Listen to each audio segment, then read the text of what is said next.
હા હા આપણે પેટા હવે પછી પૂછજે. હવે તું શું અત્યારે મારે કોણ છે? પેલા છોકરાઓ પેલા સોસાયટીવાળા ભણવા બેઠા છે ને નાનું નાનું મને પૂછ્યા કરે છે. તમને હા કેમ મેથ્સ આવડે છે? મેથ્સ નહીં લા, બીજું બધું પૂછે અચ્છા, છે. બીજું હા શું છે તારો સવાલ? તું જલ્દી કહે ને મારે ચાલુ થાય. હા હા મને શું ખબર. શું? ઉપર હું હર્ષિલને પૂછ. એવું કે દિલ્હીને મહાનગર કહેવાય મેલ, તો મહાનગર. હા અને મુંબઈને મહાનગરી કહેવાય ફિમેલ. મુંબઈ એવું નગરી. કેમ? એવું તો કીધું ખબર પડે. ડીપ છે. આવો સવાલ પૂછ્યો છે? આઈએસ નું ભણે? ના લા, આવડા છે. મહાનગર દિલ્હીને કહેવાય મેલ ને મહાનગરી કહેવાય મુંબઈને ફિમેલ. એટલે હા, કેમ કે દિલ્હીમાં કુતુબ મિનાર છે અને મુંબઈમાં ગેટવે ઓફ ઇન્ડિયા છે. ખ્યાલ આવી ગયો? એવું લખી કાઢ, અલા એ કાઢી મૂકશે. લખી કાઢ. ચાલ જે થાય તે. કાઢી મૂકશે પેલા સ્કૂલમાંથી. કઈ નહીં, તો અત્યારે એને પેલી વાતોમાં ફોન કર્યો એટલે મને એ જ રીતે વિચાર આવશે. સારું. That's it. છે કોઈને સવાલ તો કરજો. पहली बात तो किशोर काका करे आज पहली बात तो हर्ष यो काका नी गाड़ो खातो.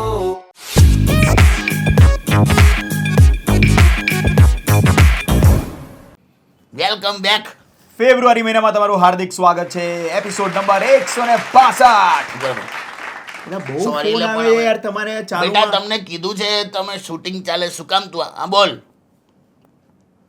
શું કહે? એ મને કીધું ઉભા રહે, હર્ષિલને પૂછ્યું એવી કઈ વસ્તુ કે જે એના વજન કરતાં પણ વધારે વજનદાર વસ્તુ ઊંચકી શકે? એના વજન કરતા વધારે વજનવાળી વસ્તુ ઉચકી શકે. એવું કોણ? પેલો કુસ્તીબાજ હોય છે ને, 400 કિલો 200 કિલો 300 કિલો એવું ઉચકતો કઈ હોય છે. જરૂર નહીં. ઓય શું ઉભા રહે. હા પણ આને નહીં ખબર. બ્રા ના કહેવાય, એવું ના કહેવાય. કીડી કીડી કીડી કીડી કીડી કહેવાય. હા કીડી કીડી એના હા હા કીડી લખી કાઢ. અલા માર બી ખવડાવશો. લા પણ હા કીડી લખી કાઢ. ચાલ એલસી આવ્યું ઘરે આજે. ચાલ હવે હવે હું. આજે તો આ ઘરે જ અલા પણ એ ટાઈમે ફોન કરે છે મને, અત્યારે બીજું કઈ સૂચતું નહીં. એના આખા વજન માણસને જ ખોટો ફોન નથી કરતો એ. હું જ ભણાઈ શકું એમ છું. આવી રીતે ચાલ કઈ નહીં, હવે કીડી લખાઈ દીધું ને પછી હું છે. અલગ હા. સ્કૂલ ખુલશે તમારી. ચાલો વેલકમ. કયો એપિસોડ આપણો? 165. યસ. યસ. હવે શરૂ કરીએ છીએ. સવાલ આયા છે બધા? હા આયા છે આયા છે. હમ. સૌથી પહેલા જાગૃતિબેનનો સવાલ આવ્યો છે. બોલો. જાગૃતિબેન એવું કહે છે કે કાકા આજકાલ પેલા કોલ્ડ પ્લન્જીસ, ઠંડા પાણીમાં બરફના પાણીમાં નાહવાનું, હું પંજીસ કોલ્ડ પ્લન્જીસ, એટલે સ્પોન્જ જેવું. કોલ્ડ બાથ, ઠંડો બાથ લેવાનો, એકદમ ઠરેલા પાણીથી, એકદમ બરફના પાણીથી ઠંડા નાહવાનું. પાણી, હા, ઠંડા પાણીમાં નાહવાનું. હા એવી રીતે ઠંડા પાણી નહીં, આ તો એકદમ -4 ટેમ્પરેચર હોય એવું વોટર, અને અંદર ઠંડા પાણીમાં આપણે ગયા પછી બરફ નાખે એવા કોલ્ડ પ્લન્જીસ લેવાના. પેલું આઈસ બકેટ ચેલેન્જ. આઈસ બાથ ગણો ને તમે, આઈસ બાથ. મને શું ગણવાનું એ મને ક્લિયરલી કહેતો નથી. યાર એટલે હા, એવું ગણ્યું, અત્યારે ચાલે છે બહુ બધા લોકો ટ્રેન્ડમાં કે આ બધું હેલ્થ માટે સારું. બધા ને ગીઝર બધું. વસાવ ને પણ. અરે પણ આમાં ગીઝરની ક્યાં જરૂર છે? ઠંડા પાણીમાં એમના હસબન્ડ નાય છે. સારું રોજ- કહેવાય, હેલ્ધી રહેશે. કે મારા હસબન્ડને આ ટ્રેન્ડને ફોલો કરે છે, રોજ ઓફિસથી આવે છે, અચ્છા ઓ ટ્રેન્ડ છે પાછો. ટ્રેન્ડ છે. ઓહ. અને એમના વોશરૂમમાં મોટો પેલું બાથ હોય ને, બાથટબ, હા. બાથટબમાં કે ઠંડુ પાણી મારે ભરી રાખવાનું, પાણી ભરી રાખે એટલે ઠંડુ થઈ જાય, અને પછી આઈને અંદર બરફનું એક બકેટ નાખે અને પછી અંદર નાય. કોલ્ડ પ્લન્જીસ કહેવાય એને. પછી કે હવે લોચો શું થાય છે કે એમને આ આદત રોજની પડી ગઈ છે. હઉ. અને અમે શું શુક્ર શનિ થોડા ફ્રી હોઈએ તો અમારો રોમાન્સનો ટાઈમ શુક્રવારે શનિવારે રાત્રે હોય એમ તમે પણ પછી જનરલી. ના, નહીં. એ બાથટબમાંથી બહાર આવીને પછી બેડ પર આવે છે ને તો બધું ઠંડુ ઠંડુ થઈ ગયું હોય છે એમ. એવું થાય. બધું ઠંડુ પડી ગયું હોય છે આખું આમ બોડી એમ કે હું કરું ગરમ કેવી રીતે કરું, આમ એને આમ જોશ કેવી રીતે અપાવડાવું કાકા. પણ હવે એવું જ થાય ને, હવે ઠંડા પાણીથી આમ શિયાળામાં કેવું થઈ જાય છે? માત્ર નોર્મલ શિયાળામાં કેવું થઈ જાય છે? તો આ તો બરફમાંથી નીકળે તો કેવું થઈ જાય? હા એટલે બિચારા કરે શું, પણ એમના દ્રાક્ષ husband જેવું થઈ જાય. હેલ્થ માટે એમને આ કોલ્ડ પ્લન્જની મજા પડી ગઈ છે. તો શું કરવાનું હવે? આપણે શું કરવાનું? તો કે તમે કંઈક આઈડિયા આપો ને કે હું આમ જોશ કેવી રીતે અપાવડાવું, ગરમ કેવી રીતે કરું આમ. તમારો સવાલ હોત ને પર્સનલી તો હું તમને પ્રેક્ટિકલી બતાવે, પણ હવે હસબન્ડનું કેવું? આપણે સલાહ જ આપવાની છે અચ્છા, ખાલી. હા, ઓકે. શું કહું તો એક કામ કરો તમે એને ગરમ કરી રીતે એક કામ કરો આખું ટોટલી કપડાં કાઢીને ત્યાં તાપણું કરો. કપડાં કાઢીને તાપણું કોણ કરે યાર? તો પણ પછી શું કરવાનું? હા એ બી છે. એક કામ કરો બીજું કરી શકાય. જૂના જમાનામાં પેલી છાશ વલોવા માટે પેલી વલોણી આવતી હતી એનાથી એવું વલોણી સમજી ને ના હોય યાર, ચીચિયારીઓ પાડે તો કોઈ. તો ગરમ કેતે કરવાનું મારે? તમારા ઘરમાં સોના બાથ છે? જો કે પણ ઠંડકમાં ગઈને ભાઈ સોના બાથમાં ના જવાય, શરદી થઈ જાય, બોડી ઠંડુ થયું હોય ને ગરમ કરીએ તો આખું. યાર સોનું ને ચાંદી અત્યારે ભાવ જો શું સોના બાદ પેલાની ઉપર કીધું પેલો ફોન્ડ્યુ મગ આવે છે ને, કયું બોન્ડ્યુલા ગોંડ્યુ નહીં ફોન્ડ્યુ, એટલે ફોન્ડ્યુ મગ આવે એક જેની નીચે મીણબત્તી હોય અને ઉપર અંદર ચીઝ કે કશું ભરેલું હોય એટલે કોન્સ્ટન્ટલી ગરમ થતું રહે, નીચેથી ગરમી મળતી રહે. ત્યાં આને આપણે ડામ નહીં દેવાનો, દજાડવાનો નહીં, ખાલી ગરમ કરવાનો છે. તું તો ખરી કાળું ડાઘ થઈ જશે આખું. સોરી પણ કંઈક તો કરવું પડશે ને, તો પછી આ કેવું થશે ખબર છે? આવું નવું હવે આ તો કેવું ચીમડાઈ જાય ને. જાગૃતિ તમારે જ કંઈક જાગૃત કરવું પડશે હા અંદરથી. જાગૃત આવું પછી કેવું લાગે ખબર છે? જાગૃતિ બેન એમ કહેતા એમ કે બાબુ સોનું બેટું મોટો થા ને જલ્દી મોટો થા ને, પણ તારે એને મોટો કરીને શું સ્કૂલમાં નાખવો છે કે પછી ક્યાં નાખવો છે એ પણ વિચારવું પડશે. જાગૃતિ બેન તો હું તો મસ્તી કર એક જ મિનિટ ઉભો રહે. હમ તારે છે કંઈક કહેવાનું? મને એવો વિચાર આવ્યો, હમ આ કશું ના કરીએ તો આ ઠંડા પાણીમાં જે નાય છે હમ એ બંધ કરે તો કેટલું સિમ્પલ સોલ્યુશન છે. હા નહીં તો તમે એને કીધું ને કે જે દિવસે તું કોલ્ડ પ્લન્જીસ કોલ્ડ બાથ લઈશ એ દિવસે આપણે રોમેન્સ નહીં કરીએ. એટલે ખતમ. જુઓ આટલું સિમ્પલ હતું. હા આપણે ખોટું કોમ્પ્લેક્સ કરી નાખ્યું. તું તો હું પેલું ગોંડિયું લઈ આવ્યો. ફોન્ડ્યુ છે, ગોંડિયું એવું બધું કરાતું હોય. ફોન્ડ્યુ મગ નવા નીકળ્યા છે, નીચે મીણબત્તી હોય અને ઉપર કંઈ પણ નાખવાનું ગરમ ગરમ રહે. અને શું કરવાનું? ગરમ ગરમ કાઢીને પી લેવાનું હોય. એટલે આવું છે કઈ નહીં. હવે બીજું તો સિમ્પલ કઈ સોલ્યુશન solution- હતું પણ અમે ગોળ ફરીને આવ્યા. હા હશે એટલે આવા ટ્રેન્ડ ચાલે એટલે આવા પછી ટ્રેન્ડ ચાલે, કોલ્ડ પ્લન્જીસ ના ટ્રેન્ડ બહુ ચાલે છે. શું લા માણેક બેન નો સવાલ બરફ છે. ઘસવાનું? આ તો કઈ વાગેલું હોય, કઈક તૂટી હેરલાઇન ક્રેક હોય તો હવે બરફ ઘસો તો સંધાઈ જાય કે ઊભું ના થઈ જાય. બરફ ઘસવાનું નથી, આ હેલ્થ માટે સારું એવું બધા કહે છે પણ હવે કોઈ સાયન્ટિફિકલ કશું પ્રૂફ નથી. આમ તો હુંફાળું પાણીથી નાવું હોય ને તો નહીં લેવાનું. નહીં લેવાનું તો ખરું જ. હા. પણ નહીં તો લેવાનું જ ને, હા, ઓફકોર્સ બરાબર. નહીં લેવાનું. હા. પણ હુંફાળા પાણીથી નાવાનું જનરલી. ઘસો ને લોકો ગંગામાં નાય છે ને એકદમ ચિલ્ડ પાણીમાં. પણ એ તો નેચરલ ચીલ પાણી હોય છે ને, હિમાલયથી આવતું, એને ક્યાંથી ગરમ કરે બધા? એ વાત પણ બરાબર. તો સીઝન પ્રમાણે હોય બધું. ના ગીઝર વસાવ લાવે પછી આપણે ખરું નવા પડી ગયા છે નેક્સ્ટ સારું સારું. માણેક બેન નો સવાલ છે. માણેક એ છે કે અમારો બહુ જૂનો બિઝનેસ છે મારા હસબન્ડનો, ફર્નિચરનો બિઝનેસ છે અમારો. પણ કે કાકા મેઇન વસ્તુ એ છે કે અમારી ક્વોલિટી બહુ જ જોરદાર છે ફર્નિચરની, વાહ પણ હવે ટ્રેડિશનલ બિઝનેસ છે. તો અને એમાં શું છે? એટલે ટ્રેડિશનલ બિઝનેસ વાળા પ્રોબ્લેમ શું છે? એક તો આજકાલ બધા પેલું રેડીમેડ ફર્નિચર બહુ મંગાવતા થઈ ગયા છે. હા ભાઈ એ તો ભૂસાવાળું આવે છે. હા એટલે કે એ તકલાદી આવે છે, બહુ ઓછા લોકોને ખબર છે. ખબર હોવા છતાં પણ લોકો આળસના કારણે રેડીમેડ મંગાવે છે, કારણ કે કોઈને ઘરે મિસ્ત્રી બેસાડવો નથી.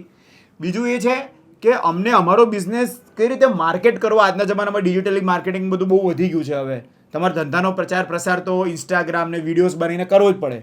તો આ સવાલ તમે અમને પહેલી વાર તો પૂછ્યો. ના ના, આમનો ધંધો બહુ સરસ છે. એમના પલંગ બને છે, ઓ સ્પેશિયલ પલંગ બને છે. એ કઈ ટાઈપનું? એવું કહેવાય છે કે જે પલંગમાં દાદા જન્મ્યા હોય એ જ પલંગમાં એમનો છોકરો જન્મ્યો હોય ને એ જ પલંગમાં એમના છોકરાનો છોકરો બી જન્મ્યો હોય ત્યાં સુધી પલંગને કશું ના થાય. ઓ ક્યાં બાત હે. એટલા સ્ટ્રોંગ મજબૂત પલંગ બનાવે છે. એમનો કે અમારી તો પેઢી છે 120 વર્ષ જૂની, કે અમારા આની માટે તો અમે ઓળખાઈએ છીએ. પલંગ સિવાય બીજું કશું બનાવતા જ નથી અમે. ક્યાં બાત હે. અને અમારા પલંગ એટલા મજબૂત. ત્યાં લોકો કે પેલી 2 વાળી આખી ખીલ્લી 2 ઇંચ વાળી આખી ખીલ્લી નાખતા હશે. મને કેવી રીતે ખબર હોય? હા બરાબર. કઈ ખીલ્લી નાખે મને કેવી રીતે ખબર પડે? તો પેલું અલંગનું હશે પાટિયું. યાર પલંગનું કામકાજ છે અરે એટલું એવું મને નહીં, ખબર છે, અલંગના પણ લાકડા આવે છે. મને થોડી ખબર યાર કયા અલંગનું આવે છે ફર્નિચર, પણ એમનું કામ હા, પલંગનું છે એટલી અંદર લખ્યું છે. હા ભાઈ આ થોડો કારીગર છે આને. તો ભાઈ આ તો એટલે શું કરાવડાવવાનું છે આપણી ભાઈ આને? કે આનું ડિજિટલી અમે પ્રમોશન કઈ રીતે કરીએ? કે આને પૂછો કઈ રીતે કરવાનું? કંઈક મસ્ત ટેગલાઈન હોવી જોઈએ. હા ટેગલાઈન કઈક હોવી જોઈએ જોરદાર આમ. કે છે ને આ પલંગનો બિઝનેસ એટલે અને આટલા મજબૂત પલંગ તમે બનાવતા હોય તો હવે તો આવી લગનની સિઝન આવી. હા એટલે જ કહે છે કે આ તો મારી સીઝન છે, કે જેટલી નવી નવી સુહાગરાતો હોય અમારા જ પલંગ જતા નવી હતા. સુવગરા નવી જ હોય Sorry, હા. તું તો પાછું સોરી હા કે એક ટાઈમ હતો કે નવા લગ્ન થાય ને તો લોકો અમારા પલંગ ગિફ્ટમાં આપતા હતા. તો એવું પાછું કરો માર્કેટિંગ એ જ કહે છે કે કઈ રીતે કરી કાકા આમ. કેમ કે આ છે ને પલંગનું એટલે બહુ અઘરું છે. હમણાં જ ઓપોર્ચ્યુનિટી જોવાની અત્યારે ઓપોર્ચ્યુનિટી છે એનું માર્કેટિંગ કરો. લોકો કેવું કરેલું મારો એક ઓળખીતો હતો હમ. પેલું લોકડાઉન થયેલું ને કોરોના વખતે હા. કે શું કરું એ પણ ફર્નિચરના બિઝનેસમાં હતો અચ્છા. એણે ઘોડિયા બનાવવાના ચાલુ કર્યા નાના નાના બાળકોના શું વેચાય છે કેમ કે અમે કોરોનામાં બધા શું કરેલું લોકડાઉન બેબીઝ તો આખો આમ સમાજ છે આખો કે અલગ. તે ઘોડિયું બનાવવાનું ચાલુ કર્યું ફૂલ બિઝનેસ. અત્યારે જે છોકરા 5-6 વર્ષનો હોય એ બધા લોકડાઉન બેબી. અને તમે જે કહો છો ને કે ઘરે બોલાવીને કોઈ મિસ્ત્રી પાસે કામ નહીં કરાવતો પણ એવું જ એનું કારણ છે હવે મિસ્ત્રી આવવા નહીં માગતા. હા એવી છે. લોકો કંટાળી ગયા છે. હમણાં અમારી ત્યાં સોસાયટીમાં એક મિસ્ત્રી આવ્યો હતો હમ. તો દાદા એવા મંડ્યા એની પાછળલા કેવી રીતે? પેલો બિચારો આમ ખીલી ટોકતો હતો આમ હા. તો દાદા આયા તો મારી વાત સાંભળજે હો તું. મારો છોકરો છે ને એ મારી વહુ જોડે અહીંયા સુઈ જવાનો છે. હમ. એટલે મજબૂત બનાવજે. પેલો કે હા દાદા કરી નાખશું હવે બરાબર ચાલુ કર્યું 4 સાડા 4 પાછો આવ્યા દાદા હમ. એ બેટા મારી વાત સાંભળ. મારો છોકરો છે ને મારી વહુ જોડે સુઈ જવાનો છે ફરી? એટલે મજબૂત. પેલો કે હા દાદા કરી નાખું હું લઠ્ઠા લઉં મગજના હા. 6 સાડા 6 ફરી આવ્યા દાદા એ બેટા મારો છોકરો છે ને હમ. મારી વહુ જોડે પેલો કે દાદા આખું ગામ તમારી વહુ જોડે હોઈ જશે ને તોય આ પલંગને કશું નહીં થાય આવું બોલી ગયો હા આવું બોલાય. પેલા કઈ બોલવાનું ભણક. પછી કઈ બોલે જ નહીં યાર કેટલું મગજનો અટ્ટો કરી નાખ્યો તમે આખો દિવસ એટલે આવું કરી નાખે છે આ. લોકોને આજકાલ ધીરજ નહીં રહી. 2-3 તારે. વાર વસ્તુ રિપીટ કરે ને ઘરમાં પણ કોઈક વાર કે ને મમ્મી કહે કે આ લેતો આવજો આ લેતો આવજો ત્રીજી વારમાં તો ગુસ્સે થઈ જાય. હા કે એવું કે અચ્છા પણ આપણે આમની વાત કરીએ સોરી હા આપણે તમે પલંગ. ઓપોર્ચ્યુનિટી જુઓ અત્યારે ફર્સ્ટ ક્લાસ ઓપોર્ચ્યુનિટી છે અને બીજું નંબર 2 હમ. તમે આમ કંઈક માર્કેટિંગનું કંઈક સ્લોગન બનાવો. હા આમ જીભે ચડી જવું જોઈએ. તમે એવું લખો કે ખીલીઓ એવી ઠોકી છે ને કે 7 પેઢી પણ ત્યાં ઠોકશે ને તોય કશું નહીં થાય આવું બોલાય. એટલે કશું બી એમ પણ આવું થોડી સ્લોગન હોય. અરે કઈ હથોડી બથોડી ઠોકશે ને તો પણ કશું નહીં થાય એમ કહું છું. અચ્છા અચ્છા ઓકે ઓકે. ત્યાં શું વિચાર્યું લા? સોરી ના ના ના બરાબર છે. એવું કંઈક વિચારો એમ હા બરાબર છે. પણ તે શું વિચાર્યું એવું ના કે ના હું તો ખાલી કહેતો તો આવું થોડી એમ એટલે તમે જોઈ લો તમારી હા રીતે. તમારી રીતે જોઈ લો આમ લખો ને એવું કે આમ ટ્રેમ્પોલિન પર કૂદો ટ્રેમ્પોલિન તૂટી જાય પણ અમારું કયું? પલંગ ના તૂટે. પેલું શું ટ્રેમ્પોલિન નહીં આવતું હા, ફોન તેલ આવે. તેલ નહીં આવે તો? ટ્રેમ્પોલિન એટલે છોકરાઓ પેલું કૂદતા ના આવે ફન હા, jumping. જમ્પિંગ એને ટ્રેમ્પોલિન કહેવાય એમ. એને ખાટલાનું લેવા દે એટલે એકવાર ટ્રેમ્પોલિન તૂટી જાય બહુ કૂદે તો છોકરાઓ પણ પલંગ અમારો નથી અચ્છા એ રીતે તૂટતો સ્લોગન એમ હા એવું કંઈક બનાવો જે પણ પર્પસ માટે તમે કૂદો આ ખીલી વાળું બરાબર ના લાગ્યું તને હું આટલું સરસ આપ્યું હવે બરાબર છે સમજો મેં પછી. ખીલી એટલી ઠોકી છે કે 7 પેઢી બરાબર છે. ઠોકો તાલી ટૂંકમાં તમે એ કરો કિશોર કાકા જેવા બધાને બોલાવીને ઇન્સ્ટાગ્રામની રીલ બનાવડાવો. હું પલંગ પર ઉતા રીંગ એ તો વાત. ના ના આટલું ના, તો અત્યારે કહેવાય બધું ઇન્સ્ટાગ્રામ પર ના, વિડીયો ના, વિડીયો ના. બધું ચાલે છે ને એટલા માટે એ કરશે એમનું Influencer. આખું ટ્રેડિશનલ બિઝનેસ એમની રીતે વિચાર એવી રીતે કંઈક કરો. પણ આટલો સરસ સવાલ પેલી વાતમાં હું પૂછો તમે જવા દો હવે ચાલ આવે ને સારું. ટેમ્પોલિન ને બધું કાઢ્યું તે હવે એક મોકલાઈ તો દેજો કાકાને દે પલંગ. ખાટલો મારે હું તોડવો છે ને સારું. કશું નહીં કરું ના હા કાકાને હવે કે કામ એવું ના કહી ના ના ના ખાલી એટલે કામ નથી એટલે તમારા ઘરે છે એમ છે શેરી માં છે, ગોટી તમે ગોટી. હમણાં જ- સારું. ટોકી અનંત. નાખીશ અનંતભાઈનો સવાલ છે. અનંત કાળ અનંત બોલો અનંત કાકા કે આજકાલ લોકોને બહુ જ ખોટું લાગે છે કે અને નાની નાની વાતો પર લોકો કેસ કરી દઈશ એવું બોલતા હોય છે કે પણ એવું છે કે હમણાં મારે કેવું થયું કાકા મારી એક ફ્રેન્ડ છે બેંગ્લોરની હવે બંને બેંગ્લોરમાં જોડે ભણતા હતા તો હમણાં આવી હશે હું બરોડા રહું છું તો કે આવી અને we are like friends with benefit જેવું છે અમારું એમ તો આવું બધું તમે બહુ ચાલુ તો કર્યું. કે હું બેંગ્લોર જઉં ત્યારે અમે જોડે હોઈએ એના ફ્લેટ પર એ અહીંયા આવે ત્યારે હું અહીંયા મારા ફ્લેટ પર હોઈએ અમે તો કે અમે મસ્ત એમ રોમેન્સ કર્યો અને એ બિંદાસ છે તો એને મને પૂછ્યું કે હાઉ વોઝ ઇટ મજા આવી એમ તો એણે કીધું કે you are like black coffee bean. એટલે કોફી બીન જોયું તમે ઊંધું કરો તમે કોફી નેસ્કે પણ પાવડર જોયો છે અરે આ પાવડર ની નથી વાત કરતો કોફી બીન એટલે સિમ્બોલ કોફીનો દાણો ને હા કોફી બીન આ જોયો છે ને ઊંધું ઓ કોફી બીન એવું કહી દીધું એને એવું કીધું બ્લેક કોફી બીન પછી? Yours were like black coffee bean એવું કીધું એને બાપરે પછી પેલીને ખોટું લાગી ગયું how do you dare talk about coffee bean ઠીક છે, બ્લેક કોફી બીન કેમ કીધું તે? કેસ કરી નાખ્યો એને. એકબીજા પર કેસ હજી પિંક કીધું તો વાંધો ના, પણ એને બ્લેક કોફી બીન કીધું. એવું બધું તું નક્કી ના સોરી ગાઈસ, સોરી મેન. ભાઈ આવું છે પણ હવે કેસ કરી નાખ્યો. આટલો સારો સંબંધ. પણ આવું છે અત્યારે એવો કાયદો છે ભાઈબંધોમાં વે કાલિયા વે કલ્લુ એવું બધું કરીને ના બોલાવાય. ના, નેવર નેવર પેલો કેસ કરે ને 3 વર્ષ જેલની સજા છે. શું વાત કરો? તો એવું બધું નહીં કરવાનું. મસ્તી કરો, પણ તમે એવું કઈ ભરોસો. હમણાં જ વચ્ચે થયેલું, 2 ભાઈબંધો ત્યાં થાઈલેન્ડ ગયા હશે મસાજ કરાવવા. પેલું કે ખાધું પીધું સુખી કર્યું એવું છેલ્લે સુધી પેલું વાક્ય આવે એનું કહેવાય હેપી એન્ડિંગ. હા એટલે એવું અમારા ભાષામાં એવું કહેવાય ખાધું પીધું રાજ કર્યું એમ. હા, તો હેપી એન્ડિંગ સુધીનું હશે. તો પહેલો ભાઈબંધ ગયો તો અડધો કલાકમાં બહાર આવીને શું કે ખબર, આનથી હારી તો મારી વાઈફ છે કે. પછી બીજો ભાઈબંધ ગયો સેમ જગ્યાએ, એ અડધો કલાકમાં બહાર આવીને શું કે ખબર, સાચી વાત, આનથી હારી તો તારી વાઈફ છે કે. બોલ્યો પેલો કેસ સીધો કે તું how der you speak about my wife. હા, તો આ તો લાંછન લગાવવાની વાત છે. આવું થઈ ગયું. પેલો મસ્તી જ કરતો હતો પણ આવું થઈ ગયું. ઓકે સર, ને જોઈને મસ્તી કરવાની. આવું એકદમ આ તો તમને સામાન્ય કહું, હમણાં ભાદરવામાં જ મેં જોયું હતું. ડોગ્સનું હતું. ડોગ્સનું લિટરલી ડોગ શું કર, ગધેડું સૂતું હતું. હા પર ત્યાં ગધેડું શું? ગધેડું, એમાં કૂતરું આવ્યું અને ગધેડાના સળી કરી. ખબર પડી? સમજી ગયો. ગધેડા ખાલી આમ કઈ લૂક આલી કૂતરાને. તો કૂતરું કે ના ના મસ્તી કરું છું. ગધેડો કે આ સેમ મસ્તી જો મેં કરી ને, આંખો બહાર આવી જશે તારી કે, સમજી લેજે. એટલે જોઈને મસ્તી કરવાની. કોની હાથે કરો, શું કરો. એ લોકો તો કેસ ના થાય પણ. એટલે આ તો ઉદાહરણ આપ્યું. સોરી એટલે ખાલી કહું છું એમ. આમાં કેસ ના સીધે આંખો જ બહાર આવી જાય. Yes yes. એટલે આવું હોય છે. એટલે આવું બહુ એટલે છે, સેન્સિટિવ લોકો છે. સમાજ સેન્સિટિવ બની ગયો છે નાની નાની વસ્તુમાં. એટલે આચવાનું એમ. એટલે સાચવવાનું એમ. પણ આ જા પતી ગયું. પતી ગયું. પણ આ જે ભાઈબંધીની વાત નીકળી ને, હા, તો આ ભાઈબંધી પરથી જ મને એક જીજી યાદ આવ્યું. હા, ફ્રેન્ડ્સ ઇરશાદ. કીધું ને કે આવી રીતે નહીં બોલાવાનું, પણ હું તમને કહું છું તોય જ્ઞાન કે આ પિન્ટુ ખરો ને, એને તમે ભાઈબંધ કહો કે પછી ભાઈબંધને પિન્ટુ કહો, it is one and the same. કેવી રીતે? કેમ? જરૂરત પડવા પર તમે ઊભા નહીં થઈ જતા? હા, એટલે બરાબર છે. બસ એમ સપોર્ટ એમ. Yes, logic. સારી રીતે કીધું મેં.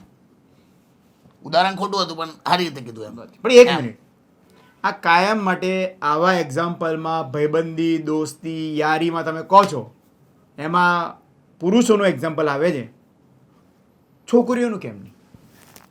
એમની મને દોસ્તી નહીં કેવી ખબર રીતે? એવું એમની દોસ્તી કેવી રીતે હોય? એ તો હવે તમે કઈ કમેન્ટમાં લખો તો ખબર પડેલા.